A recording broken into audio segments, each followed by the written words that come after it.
Olá, eu sou a doutora Jaqueline Ney, médica certificada em Medicina do Estilo de Vida, e esse é o nosso HealthCast Que Meve é Essa? Especial da cardiologia na Medicina do Estilo de Vida. Falamos um pouquinho do passado, do presente e do futuro que essa especialidade aplica de maneira tão empoderada já há muitos anos, né, a Medicina do Estilo de Vida na prática clínica. Na verdade, a cardiologia foi a especialidade médica que primeiro despertou para a aplicação clínica dos 6 pilares da medicina do estilo de vida. Tenho recebido vários colegas ilustres aqui ao longo de toda essa série, essa terceira temporada do Que Meve é Essa, e tenho a grande alegria hoje, o privilégio, a honra de receber doutora Érica Vidal. Seja bem-vinda, minha querida. É uma alegria ter você aqui hoje comigo. Eu que fico feliz, Jaque. Muito obrigada pelo convite. E, realmente, a cardiologia tem tudo a ver com a MEV, né? Só tem, né? Só tem, tudo a ver. Eu não vejo a cardiologia sem a modificação do estilo de vida. Não existe uma coisa sem a outra. Que coisa, ela já chega assim, tá, gente? Dando a notícia dela, porque ela é dessa. Então não existe a gente pensar em cardiologia, tanto tratamento como prevenção, sem ter a base, o estilo de vida. E como que você chegou a essa formação, Érica, a essa consciência, a essa forma que você aplica de maneira tão única, né, nos seus pacientes? Eu acho que você trata de uma maneira muito Érica Vidal mesmo, os seus pacientes. Como que foi a sua formação? Conta um pouquinho pra gente da sua história. Então, eu sempre quis fazer cardiologia, desde sempre. Desde quando eu me entendi por gente, queria fazer medicina. Então, sempre coloquei a cardiologia como uma meta na minha vida. Comecei, fiz a faculdade e durante toda a faculdade eu já fui me inclinando para cardiologia. E nisso, durante a faculdade, eu conheci a reabilitação cardíaca. Foi quando eu comecei a fazer esse acompanhamento. Eu já gostava de exercício, de uma forma muito embrionária ainda, mas eu comecei a acompanhar o serviço de reabilitação. Eu gostei bastante. Fazia muito sentido aquilo tudo para o tratamento das pessoas já cardiopatas. Então, durante a faculdade toda, eu fiquei junto com o pessoal da reabilitação cardíaca. E aí, depois fui para... Isso ainda acadêmica de medicina. Isso acadêmica de medicina. Já despertando que você entendeu que aquilo ali tinha alguma coisa muito interessante. Muito, muito legal, muito interessante. E aí, eu fiz a residência para cardiologia, né? Então, faz 2 anos de clínica médica. Falei, não, então agora eu tenho que esquecer um pouquinho de cardiologia, porque senão minha vida toda vai ser cardio. E aí, fiz clínica médica. Depois, eu fiz a residência lá no Laranjeiras, que eu sempre quis. E lá, o Laranjeiras, ele é muito tratamento, pouca prevenção, tá? Lá é uma referência para os pacientes cardiopatas mais graves. Então, você é muito focado no tratamento, intervenção cirúrgica. Então, minha formação na cardiologia ficou nisso. Eu tentei tirar um pouco a cardiologia do esporte, a reabilitação nesse meio. Entendi. Mas até que teve a rodada na ergometria e na reabilitação cardíaca. Que eu falei, aqui é meu lugar. Aí você confirmou, né? Confirmei meu lugar. E aí, eu falei, acabou os 4 anos. E eu falei, vou fazer o 5º ano de ergometria e reabilitação. Um pouco reticente na época, porque os 4 anos de residência me geraram um grande transtorno psicológico, mental.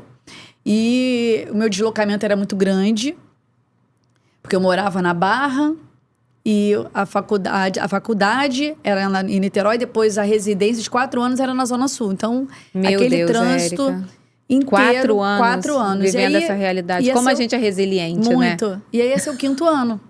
Eu falei, não... Eu fico impressionada com essas histórias. Nossa. E aí, eu falei, vou fazer o 5º ano. Eu fiquei um pouco reticente, mas outras pessoas que estavam comigo iam fazer junto, me deram apoio. E eu fui fazer o 5º ano de ergometria e reabilitação cardíaca. Então, tudo que eu acreditava.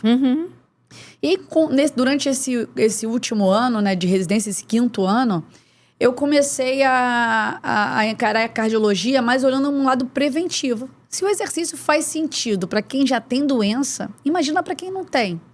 Érica, é incrível você comentar isso, porque Eu me lembro, assim, vagamente de estudar alguma coisa quando a gente colocava o paciente pós-infarto, né, em Sim. repouso. Aham. Hoje isso é inadmissível, né? Exato. O paciente, né, pós-operatório, em repouso, muito tempo de repouso, virava um acamado. Sim. Hoje, Não, isso... Não possível de acontecer. Quanto menos ele ficar, melhor. E aí, eu pensava, quero atender como cardiologista. Sim. Então tá, então eu preciso saber como é que eu vou orientar em relação ao exercício. Foi um ponto. E como é que eu vou orientar conforme a alimentação? Porque o paciente vai me perguntar, tá bom, doutora, eu sou hipertenso, eu como o quê? Né? Eu não sei. E aí eu fui, durante esse meu 5º ano de residência, eu fiz uma pós-graduação em nutrologia. Eu não queria atender como nutróloga. Sim. Eu queria agregar um conhecimento para os meus pacientes. Como é que eu vou abordar? Como é que você orientar de uma forma melhor? Você vai se alimentar? Como é que você vai fazer exercício? Então, eu comecei a olhar lá atrás, isso em 2014, com um olhar diferente. Uau. Tanto que eu fiz a meu trabalho de conclusão da nutrologia foi o impacto do exercício junto com uma orientação dietética bem básica na melhora dos parâmetros dos pacientes. Colesterol, glicose, o exercício, o condicionamento VO2. Então, eu comecei a ver... Isso em 2014, você já tinha essa visão. Em 2014. A MEV não tinha nem chegado no Brasil ainda. Estava chegando lá nos Estados Unidos, já eram estudos, né, mais robustos. Aqui, né, nem se falava direito nisso ainda, né? Eu tinha essa visão. E você já tinha essa visão. E aí eu falei, comecei a minha formação nisso. E depois que eu terminei a residência, que aí que eu acho que eu pequei um pouco, que eu devia ter começado já esse lado de atendimento, consultório, ambulatorial naquele momento. Mas a gente vive na zona de conforto, né? E o médico não é nem um pouco disruptivo. É totalmente enquadrado, né? Encaixado na norma. A nossa formação é para isso, exatamente. Né? E aí, enfim, aí eu fiquei nesse mar solto aí durante alguns anos, até que uns 4 anos atrás... uns 4 anos. Eu lembro desse processo. Nós tivemos uma conversa sobre isso, eu resolvi, né? Isso aqui é meu lugar. Então, eu tenho que sair desse lugar e voltar para onde que eu sempre quis. Nesse meio tempo, eu me desvirtuei desse caminho inicial. Então, foi assim que o exercício entrou na minha rotina, no meu dia a dia, tanto na prática clínica, quanto no meu pessoal. Depois desses 5 anos que eu terminei a residência, olhando retrospectivamente, eu estava em burnout. Totalmente. Relacionamento ruim, isso um relacionamento que tinha sido criado durante anos. Eu tô com meu marido há 24 anos. Então, relacionamento ruim, lado pessoal totalmente ruim, de autocuidado, não tinha tempo, vivia pra Zona Sul o tempo todo, não conseguia fazer exercício. Tá linda, gente. Eu tava comentando com ela, Érica, que brilho é esse do seu cabelo? Nós somos intensivistas juntos, gente. E quem é intensivista sabe que a gente peca um pouco essa questão do autocuidado. Total. Não é nada relacionado à especialidade. É uma questão da gente mesmo, da nossa percepção, de desenvolver essa percepção, né, que é necessário esse tempo de autocuidado. Aí eu tô aqui falando com ela, meu Deus, mas tá muito linda! E aí, eu tava ali envolta nessa vida louca, né, de trabalho, tinha casado recentemente, então você se entendendo naquela nova situação, que você assume uma casa, sem saber nada, porque até então pai e mãe faz tudo por você. E aí eu tava totalmente envolta naquela situação. Querendo... a medicina, para mim, era uma válvula de escape na minha cabeça. Sim. Né? Então, eu trabalhava cada vez mais. Relacionamento ruim. E até que chegou um ponto, uma reunião familiar, que falaram assim, Érica, acho que você tá um pouco mais cheinha. Falaram isso Falaram isso pra mim. E aí, aquilo me incomodou profundamente. Só uma questão, tá, gente? Isso não é coisa que se comente. Pra ela, foi um momento, né, de talvez virar a chave, mas... Não incentivo vocês a fazer isso. O corpo de ninguém é motivo de comentário em mesa de família, em lugar nenhum. Tá? Por favor, não façam isso. Mas ela tá contando isso como história. E aí, nesse meio tempo, eu tinha já começado uma terapia, né? Pra tratar esse lado esse explosivo que eu tava, reativo. E... Depois desse comentário, eu falei, eu preciso voltar a fazer exercícios, que eu sempre prezei durante a faculdade. Eu comecei e continuei a alimentação. Eu falei, eu preciso me retomar enquanto pessoa. E aí comecei o exercício. E aí o exercício entrou como na minha vida? Como um hábito angular. Quando a gente lê livros de mudança de comportamento, de hábito, o exercício é aquele que é um introdutor que vai puxando vários hábitos. Que a gente chama de hábito mestre também, né? Exatamente. Que é aquele hábito que inicia uma Isso. grande mudança na sua vida, que vem puxando os outros. Exatamente. Porque a partir do momento que você começa a introduzir o exercício, de cara você já começa a repensar a alimentação. Né? Às vezes nem na qualidade, começa a primeiro olhar a quantidade. Pô, isso aqui, eu treinei, vou comer um pouquinho menos. E se aumentar o volume de treino, você começa a querer melhorar a performance. Exatamente. Aí fala, não, se eu comer açúcar, se eu dormir mal, aí começa o sono. Sim. Se eu dormir mal, vou acordar péssima para outro dia para treinar. Sim. Não, vou dormir cedo. E começa realmente... a pessoa tá chateada com você, mas chateada prejudica meu treino. A pessoa, quando eu saio chateada para treinar, eu treino pior. Vamos fazer as pazes para amanhã não prejudicar meu treino. Ou então eu vou lá treinar para poder extravasar aquilo e não descontar em alguém. Aí volta endorfinada, cheia de miocina no juízo. Aí a conversa é outra. Vamos conversar sobre aquilo ontem? Não foi tanto assim. Exatamente. E o que eu vejo hoje com a minha mudança, acho que minha mudança maior de percepção enquanto pessoa foi depois que eu fui mãe.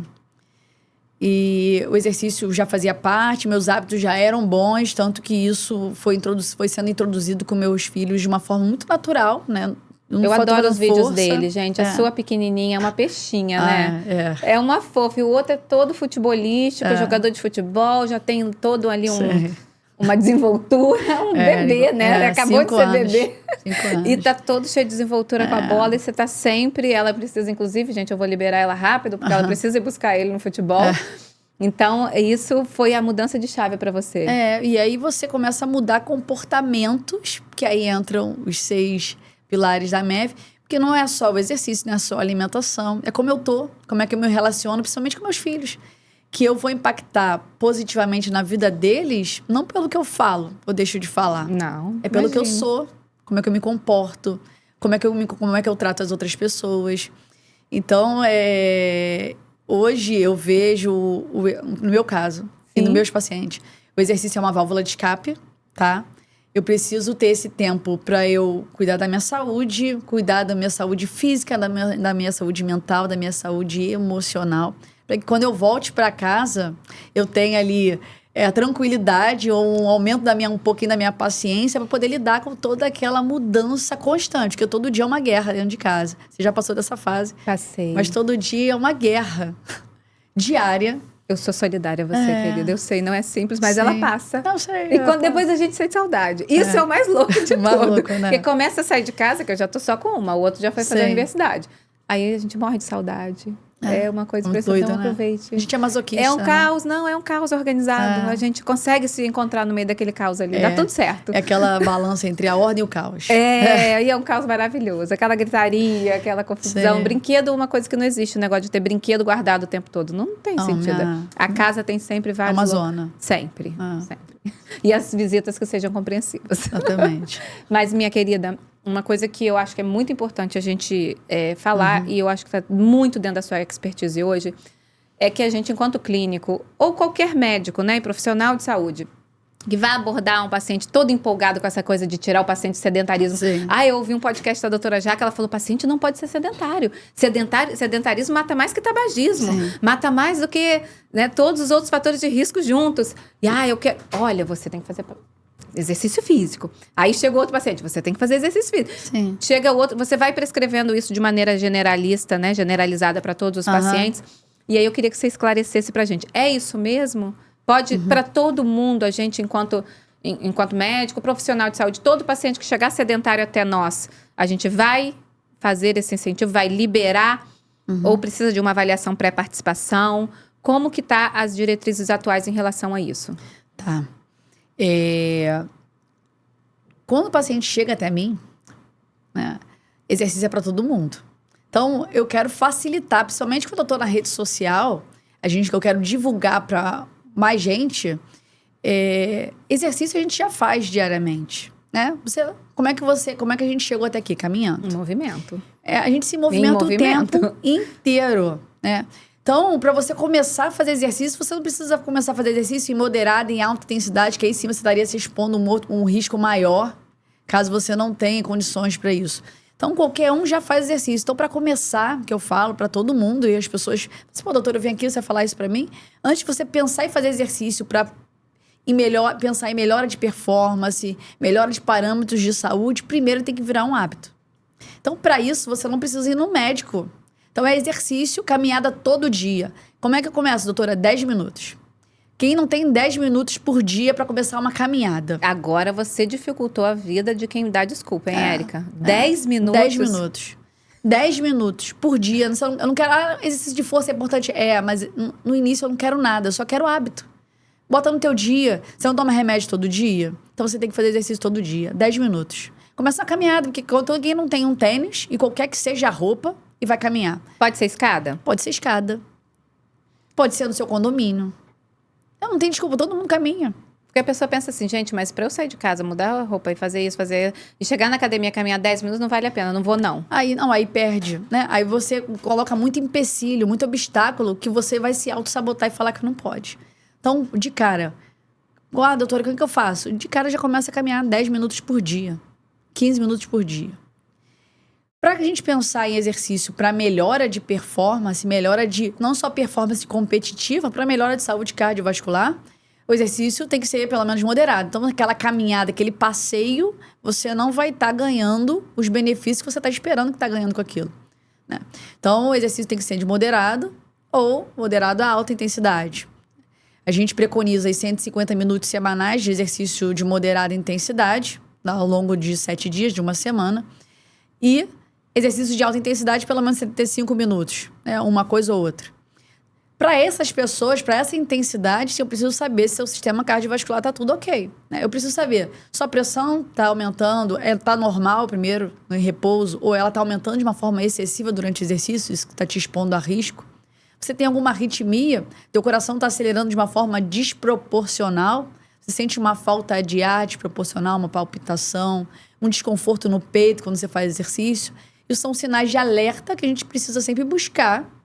E se você está sentindo algum desses sintomas, de cara você realmente não começa e vem o quanto antes para a gente poder fazer essa avaliação. Após os 35 anos, a principal causa de doença no coração e que bota risco quando você faz exercício é a doença obstrutiva do coração, né? Doença de depósito de gordura nas artérias do coração. Quando a idade é mais jovem, são outras doenças. Mas doenças que dão uma carga genética que pode ser manifestada... Exatamente. Não foram identificadas pode ser anteriormente. Cardiomepatia hipertrófica, displasia ritmogênica, arritmias. Mas isso vai dar sintomas. E avaliação anual. Então, quando eu falo de exercício, eu falo avaliação para todo mundo, né? Pelo menos uma vez por ano. Então, para quê? Para saber pelo menos o teu basal.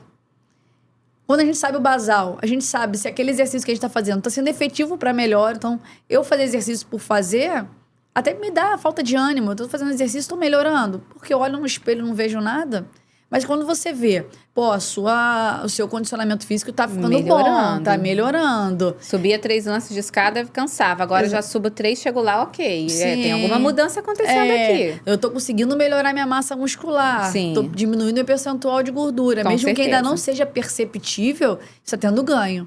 E o ganhos até intangíveis. Melhora de disposição. Humor, melhora de autoestima, modulação do humor. Muitos pacientes referem até melhora de libido. Sim, melhora de aprendizado, concentração. Sim, cognição, sem Quando dúvida. eu penso num Números, atleta, né? Quando eu penso num atleta, eu penso o quê? Foco, disciplina e determinação. Se a gente tiver isso, a gente consegue qualquer coisa na vida. E o exercício é uma fonte de foco, disciplina e determinação. Mas às vezes, Érica, a pessoa pensa que ela precisa de muito disso tudo. Eu preciso de muito foco, de muita disciplina, de muita determinação. Não precisa de muito, não. Não E você precisa. hoje aqui, com esses 10 minutos seus, você arrasou com o pessoal da desculpa, tá? Porque é pouco tempo. Sim. Todo mundo tem 10 minutos. Mas a necessidade, como a doutora Érica falou, de sempre passar por uma avaliação anual. Sim. Érica, você viveu assim, eu sei que muitas histórias inspiradoras, inclusive a sua história é muito inspiradora. Te agradeço por compartilhar parte dela aqui com a gente. Mas eu queria saber sobre transformação, mudança de estilo de vida de paciente. Que você tem vivido tantas, eu sei, com todo esse movimento que você está fazendo, né? Tem alguma para compartilhar com a gente, assim, especial? Tenho. Na verdade, o que eu vejo... Anos atrás, eu via cardiologia junto com a nutrologia, associando o exercício e a alimentação na melhora. Hoje, o que eu vejo atualmente é a psiquiatria junto com a cardiologia. Uau! Por quê?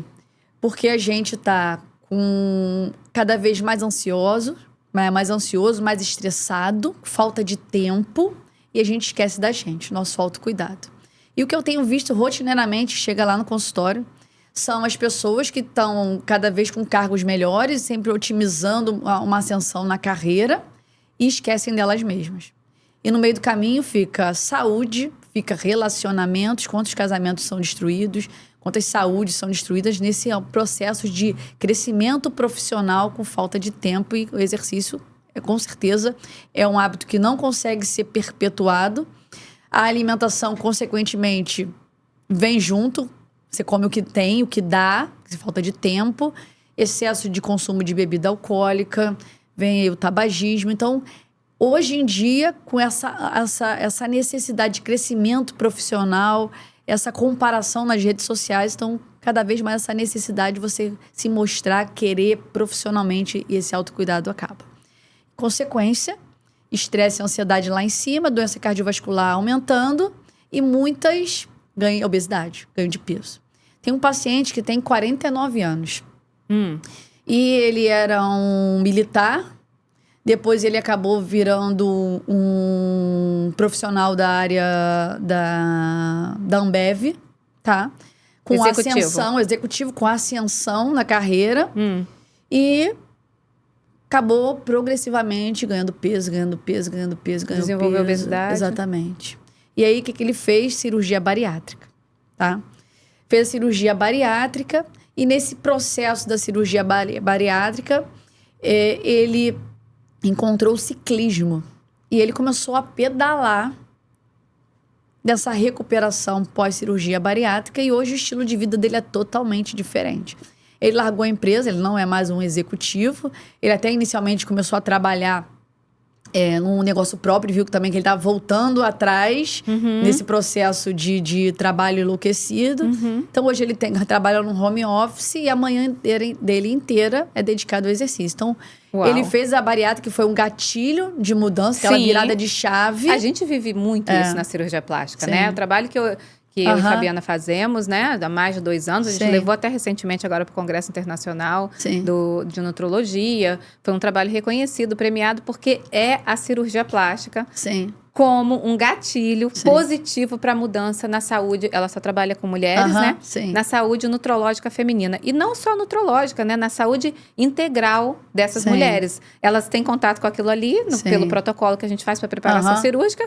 E, de repente, elas falam, gente, eu quero isso pro resto da minha vida. Nunca mais eu quero sair disso aqui. Como foi para esse seu paciente. A cirurgia bariátrica para ele foi o gatilho que ele precisava. Imagino que deve ser inspirador encontrar com ele, conversar com ele, né? Ele foi super bem, ele fez o teste, fez no ciclo uma potência alta pra caramba. Só pra você ter uma ideia, a potência da bicicleta chega a 800, que é muito pesado, 800 watts. Ele chegou a 440. Que isso, Érica. Tipo assim, uma potência absurda, indo super bem, competindo. E feliz, né? Muito feliz. Nossa, e é exatamente isso, a virada de chave. Cada um tem a sua virada de chave. E muitas vezes, quando a pessoa tá muito obesa, tá muito acima do peso, ou tá envolta nesse trabalho enlouquecido, você não sabe onde está a saída desse ciclo vicioso. E onde você quer chegar tá muito longe de onde você tá atualmente. E dá uma desesperança, um desânimo. A pessoa tá pensando aqui hoje, tudo que tem que fazer para chegar lá na frente, ela tá muito longe. Então, muitas vezes, um gatilho, uma virada de chave, às vezes é uma medicação. Às vezes a cirurgia plástica ou a cirurgia bariátrica é um gatilho que vai, vamos te dar esse start aqui, e a partir daqui você começa a mudar, reescrever a sua história de uma forma diferente. Que legal, Érica. Olha, eu só quero te agradecer, porque foi inspirador. Realmente, ouvi-la durante esses últimos minutos foi incrível. Eu tenho certeza que a gente poderia ficar aqui muitas horas compartilhando tudo que você viveu pessoalmente, né? E também tem vivido agora cada vez mais profissionalmente. Te desejo muitos outros pacientes inspiradores para você contar muitas histórias legais. E quero te pedir para você deixar para os nossos telespectadores, para as pessoas que estiverem nos assistindo, uma mensagem final que carregue exatamente a essência de tudo que você trouxe aqui para a gente nesses últimos minutos. Eu vou deixar a mensagem do livro 12 Regras da Vida. 12 Regras para a Vida do Jordan Peterson. Que é: cuide de si mesmo como você cuidaria de alguém sob a sua responsabilidade. É assumir esse autocuidado, essa alta responsabilidade, porque só a gente pode cuidar da nossa saúde, mais ninguém. Nem médico, a gente não é dono de nada, de nenhuma verdade. E se o paciente não assumir essa alta responsabilidade pela saúde, ninguém pode fazer nada por ele, nem a gente. Obrigada, minha querida. Foi muito maravilhoso estar aqui com Muito vocês. E esse foi mais um episódio do Que Meve é Essa. Aguardo vocês nos próximos episódios.